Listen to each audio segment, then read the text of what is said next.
Hello, magandang araw. Samahan niyo ako, ginawa ko ang aking video para ma-document ang aking experience at good memories. Tere, samahan niyo ako. Ang aga-aga naman ito ang nangyari. Ito ang isa sa pinakamahirap sa isang bike to work. Pag na-flat ang gulong at pag nasiraan. Mabuti na lang, meron akong mga gamit. Tara, samahan niyo muna ako magpalit ng interior.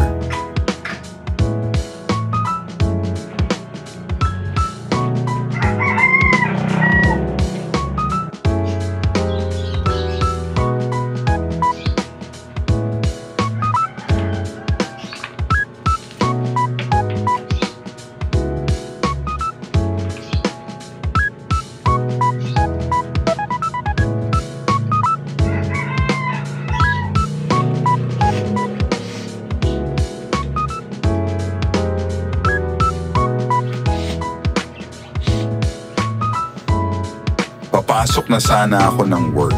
Tapos ito nangyari. Butas pala yung aking gulong. Hindi ko siya napansin kahapon. Paglinis ko ng bike. Kaya ito magpapalit ako ng interior mabuti. May extra ako. Pero tanghali na, hindi na lang muna ako papasok ng work. Kasi late na din. Madali na lang din naman magpalit ng interior ng bike. Basta meron kang mga gamit kagaya ng pangbaklas ng gulong sa pump o pangbomba. Paglagay ng interior para madali hanginan muna ng konti, para madali ipasok yung interior, para isalpak mo na lang. Tapos check kung maayos yung gulong, para maayos yung ikot niya habang hinahanginan. Kung okay na yung karga ng hangin, sky kabit ulit. Ganun lang kadali magpalit ng interior ng bike.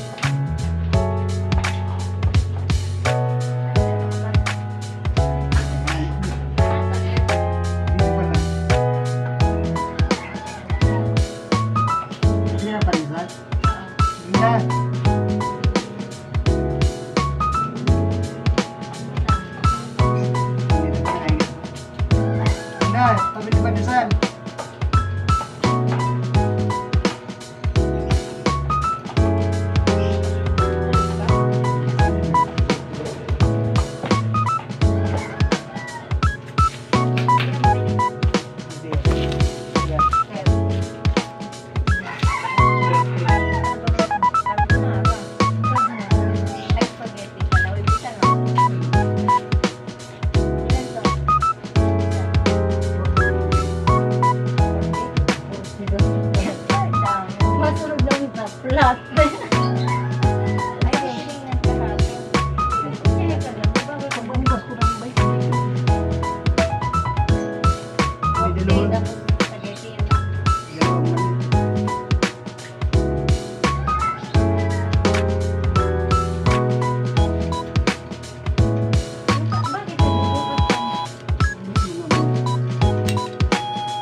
Salamat po sa panonood at suportan nyo sa akin. Ingat po tayong lahat.